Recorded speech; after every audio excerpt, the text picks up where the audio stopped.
Namaku Manda, usiaku 26 tahun. Aku tak pernah membayangkan bahwa satu keputusan sederhana menginap di rumah temanku akan mengubah seluruh arah hidupku. Saat itu hujan turun deras, begitu deras hingga jalanan kecil menuju kosangku terendam.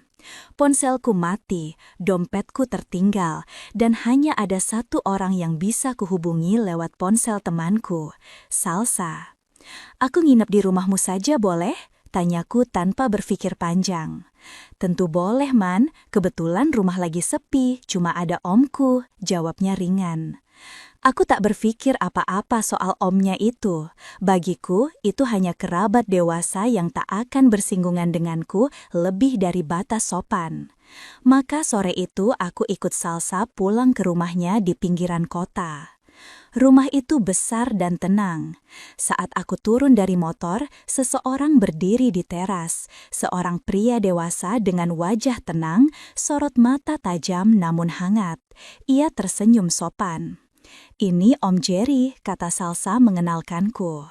Aku mengangguk dan menjabat tangannya. "Manda, Om." Sentuhan singkat itu anehnya meninggalkan getaran kecil di tanganku. Aku menepiskannya sebagai perasaan canggung biasa. Namun sejak saat itu, aku mulai sadar ada sesuatu pada Om Jerry yang membuatku tak bisa mengabaikannya begitu saja. Bukan karena ketampanan berlebihan, tapi ketenangannya. Sikapnya dewasa, cara ia berbicara pelan, penuh kendali. Malam datang. Salsa tertidur lebih dulu karena lelah. Aku masih terjaga di ruang tamu, duduk dengan selimut tipis, mencoba mengeringkan rambutku dengan handuk. Televisi menyala tanpa suara, hanya menemani sunyi. Om Jerry keluar dari kamarnya membawa 2 cangkir teh. "Masih bangun?" tanyanya. "Agak dingin setelah kehujanan, Om." Ia menyerahkan 1 cangkir padaku. Jemarinya nyaris menyentuh tanganku. Aku menarik nafas tanpa sadar. Ada hening yang terasa aneh di antara kami. Bukan hening yang canggung, tapi hening yang syarat dengan sesuatu yang tak terucap. "Kamu teman baik Salsa ya?" "Iya, kami sudah berteman 5 tahun." Kami berbincang ringan tentang pekerjaanku, tentang hidupnya setelah berpisah dari istrinya beberapa tahun lalu. Matanya menyiratkan kesendirian yang dalam meski ia tampak kuat, dan entah mengapa aku merasa ingin mendengarnya lebih lama. Hujan masih turun di luar, petir sesekali menyambar. "Aku takut petir," kataku pelan tanpa sadar. Ia tersenyum. "Kalau mau, kamu bisa duduk lebih dekat ke sini, biar tenang."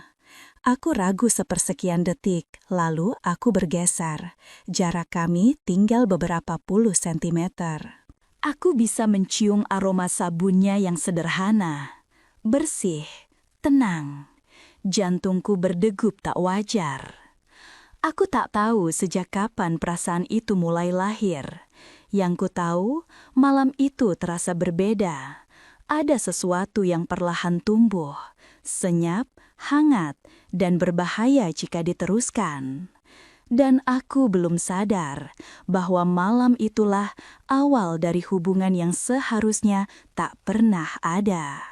Pagi datang dengan cahaya pucat yang menembus jendela ruang tamu.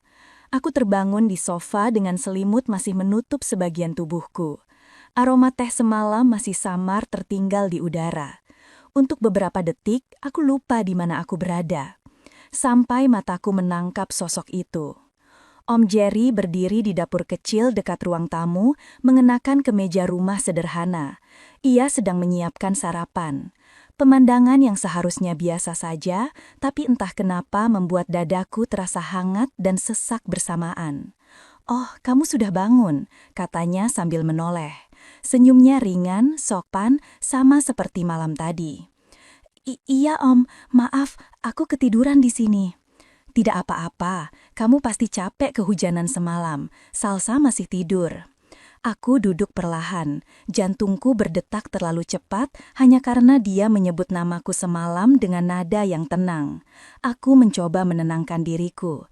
"Ini hanya rasa sungkan," kataku dalam hati. Kami sarapan bertiga. Salsa cerewet seperti biasa, tak menyadari apapun yang bergolak di dadaku. Sementara Om Jerry bersikap sama seperti orang dewasa yang menghormati tamu, sopan, menjaga jarak. Tapi justru itu yang membuatku semakin sulit memahami perasaanku sendiri. Hari itu ternyata aku belum bisa langsung pulang. Hujan masih turun dan Salsa harus pergi sebentar mengurus sesuatu di luar kota. Ia memintaku tinggal sampai sore. Aku dan Om Jerry akhirnya hanya berdua di rumah. Sunyi terasa berat. Aku membersihkan dapur, mencuci piring. Om Jerry duduk di ruang tamu membaca koran. Sesekali aku bisa merasakan tatapannya mengikuti langkahku. Bukan tatapan yang mengganggu, lebih seperti memastikan aku baik-baik saja. Tapi entah kenapa itu membuat pipiku memanas. "Man, kamu tidak keberatan tinggal lebih lama di sini?" tanyanya lembut. "Tidak, Om, hanya sedikit tidak enak merepotkan." "Kamu tidak merepotkan siapapun." Kalimat itu terdengar sederhana, tapi ada kehangatan yang membuat dadaku bergetar. Siang menjelang, hujan kembali turun deras. Listrik sempat padam. Rumah itu mendadak gelap dan dingin. Aku berdiri di depan jendela, memandangi hujan dengan perasaan campur aduk. "Takut?" tanya Om Jerry dari belakang. "Sedikit," jawabku jujur. Ia menyalakan lilin di atas meja. Cahaya kecil itu memantul di wajahnya dan membuat sorot matanya terlihat lebih dalam. Hening kembali tercipta. Tanpa kusadari, kami duduk cukup dekat. Terlalu dekat untuk ukuran orang yang tak seharusnya memiliki perasaan lebih. Aku bisa mendengar napasnya, tenang, stabil. Sangat berbeda dengan detak jantungku sendiri yang kacau. "Manda," katanya pelan. "Ya, Om, kami berdua sama-sama dewasa, tapi ada batas yang harus kita jaga." Kalimat itu seperti menampar sekaligus menyadarkanku. Mataku menunduk, tenggorokanku terasa kering. "Iya, Om, aku juga merasa begitu." Ada keheningan panjang setelah itu. Keheningan yang bukan karena tak ada yang ingin dikatakan, tetapi karena terlalu banyak yang ingin diucapkan. Sejak siang itu, aku tahu satu hal yang menakutkan. Perasaanku pada Om Jerry bukan lagi sekadar canggung atau simpatik. Itu mulai berubah menjadi sesuatu yang lebih dalam, sesuatu yang tak seharusnya. Dan aku juga mulai merasakan ia pun menahan hal yang sama. Sore itu, hujan mulai reda. Langit kelabu perlahan memudar, menyisakan udara lembab yang terasa menempel di kulit. Aku berdiri di dekat jendela kamar tamu, memandangi tetes-tetes air yang masih jatuh dari ujung atap. Di dadaku, perasaan yang tak semestinya justru tumbuh semakin jelas. Aku sadar, sejak siang tadi, aku dan Om Jerry sama-sama berusaha menciptakan jarak. Ia lebih banyak mengurung diri di kamarnya. Aku pun memilih berdiam di kamar tamu, berpura-pura sibuk dengan ponsel yang sebenarnya tak benar-benar kuperhatikan. Namun jarak itu tidak membuat perasaan menghilang, justru terasa semakin nyata. Menjelang maghrib, aku keluar hendak mengambil air minum. Di dapur, Om Jerry juga berdiri di sana. Kami saling terdiam beberapa detik, udara terasa berat. "Kamu sudah bisa pulang?" tanyanya akhirnya. "Belum, Salsa baru bisa menjemput besok pagi," jawabku pelan. Ia mengangguk, tatapannya menahan banyak hal. Aku tahu, ia sedang bergumul dengan pikirannya sendiri, sama sepertiku. Malam datang lebih cepat dari yang kuduga.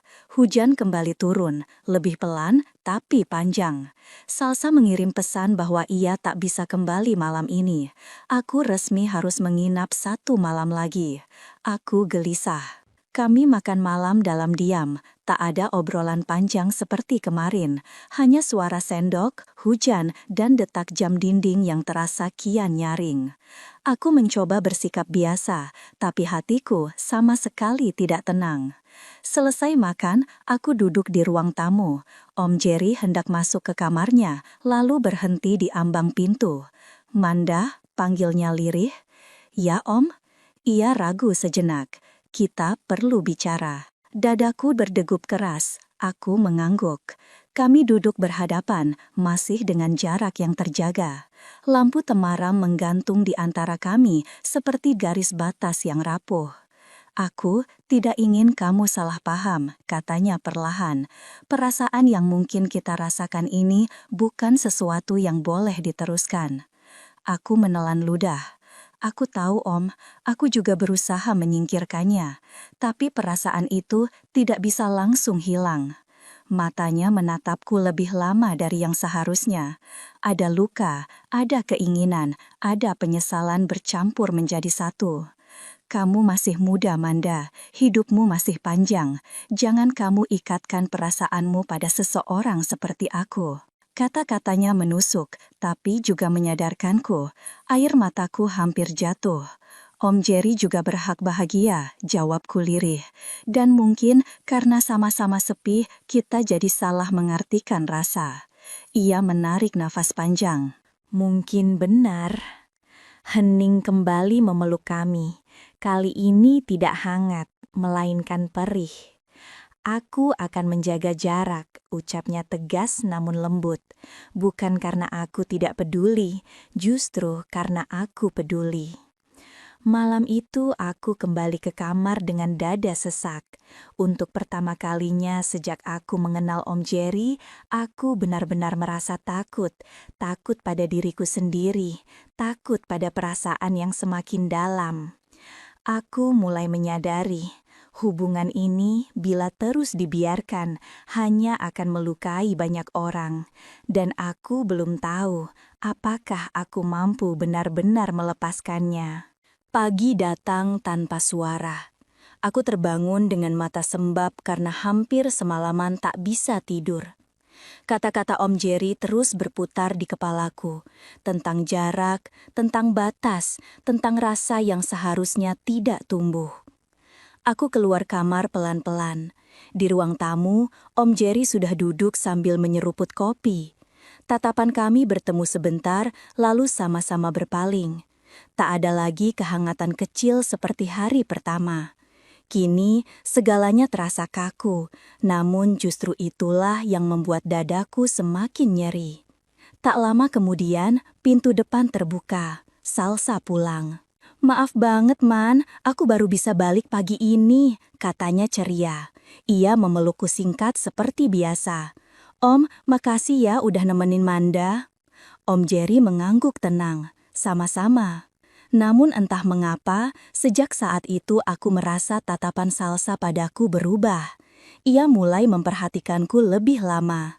Saat aku duduk di sofa, ia duduk tepat di sampingku. Saat aku ke dapur, ia mengikutiku. "Man, kamu kenapa kelihatan pucat?" tanyanya. "Kurang tidur aja," jawabku cepat. Ia tak langsung percaya. Siang itu, saat Om Jerry keluar sebentar, Salsa mendekatiku dengan raut yang tak biasa. "Kamu jujur sama aku ya, selama aku nggak ada, kamu sama omku baik-baik saja kan?" Jantungku serasa berhenti. Maksud kamu?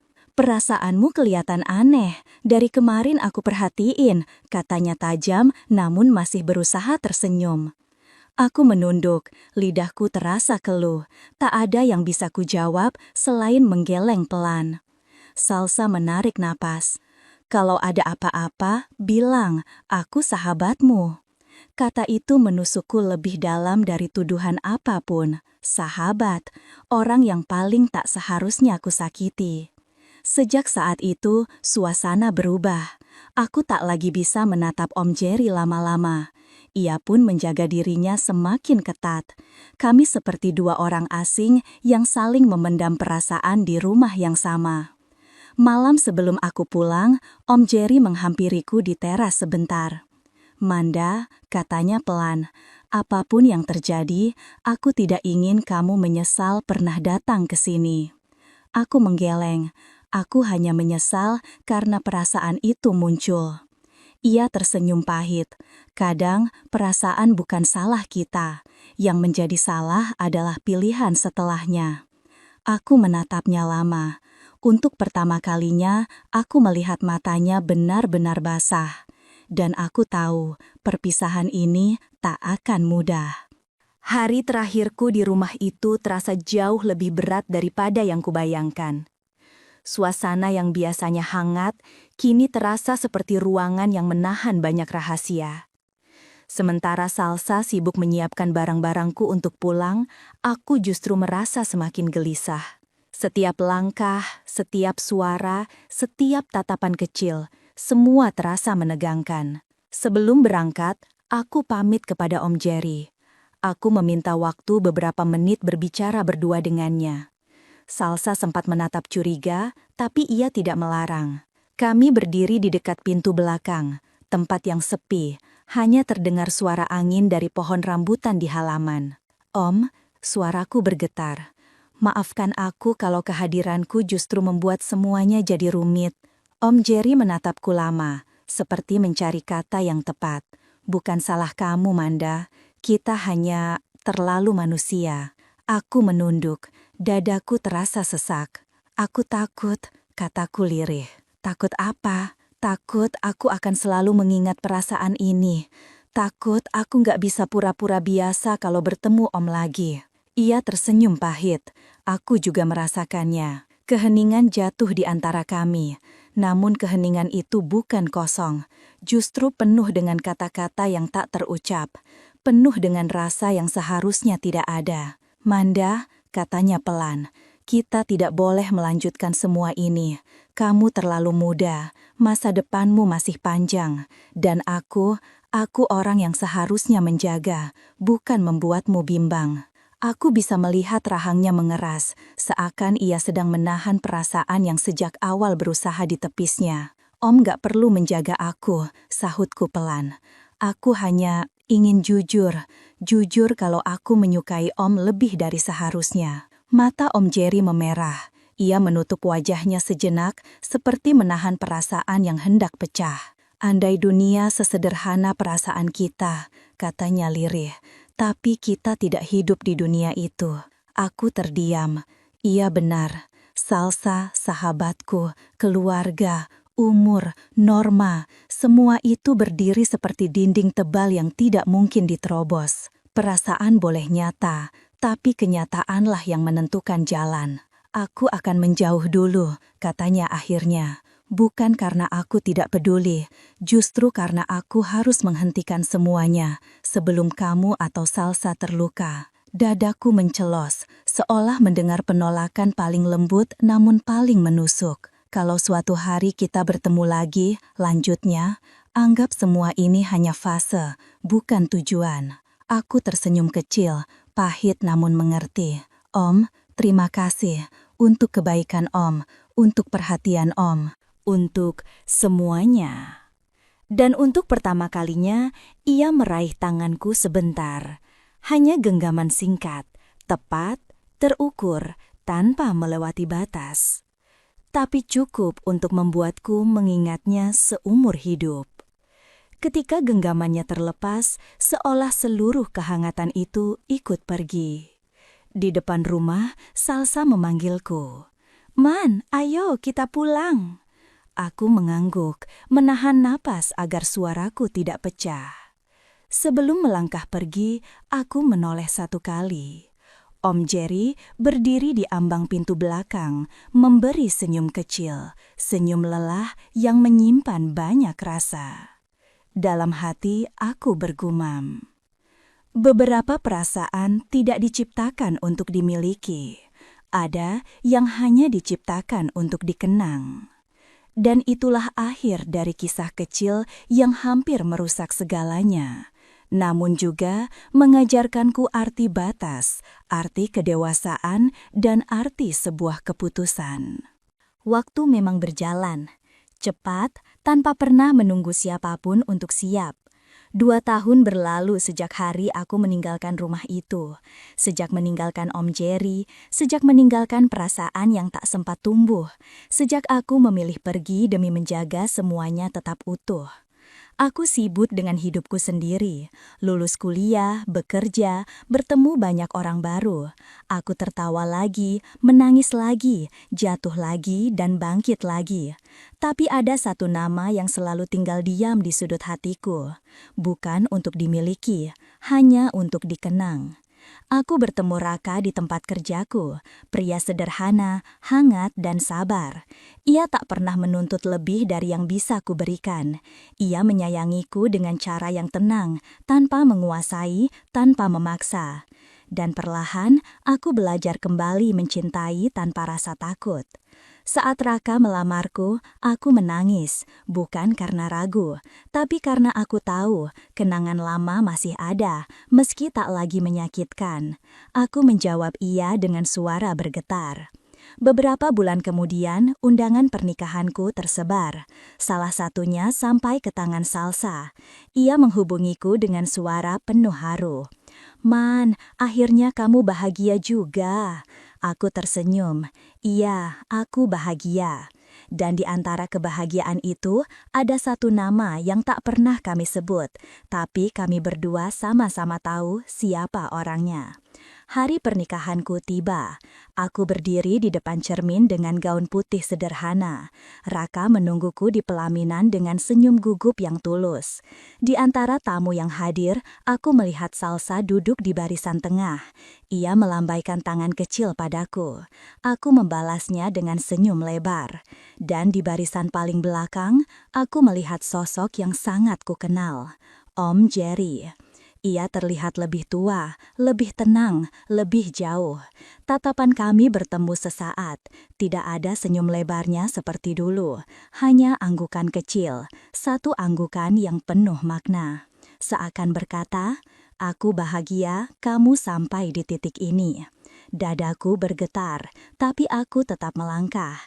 Karena kini aku tahu cinta bukan tentang siapa yang pertama membuat jantung berdebar. Tapi, siapa yang akhirnya menjadi tempat pulang? Setelah akad selesai, saat aku berjalan berdampingan dengan suamiku, aku sempat menoleh ke belakang. Kursi itu sudah kosong. Om Jerry telah pergi, tanpa perpisahan, tanpa kata-kata. Ia pergi seperti perasaannya dulu hadir dalam hidupku. Diam-diam, singkat namun membekas seumur hidup. Malam itu, di kamar pengantin, saat Raka tertidur, aku menatap langit-langit dengan mata berkaca-kaca. Aku berbisik pelan dalam hati, "Terima kasih untuk perasaan yang tak pernah sempat menjadi. Terima kasih karena pernah hadir walau tak bisa tinggal. Karena tidak semua cinta ditakdirkan untuk dimiliki. Ada yang hanya dititipkan agar kita belajar melepaskan. Dan aku kini telah belajar itu."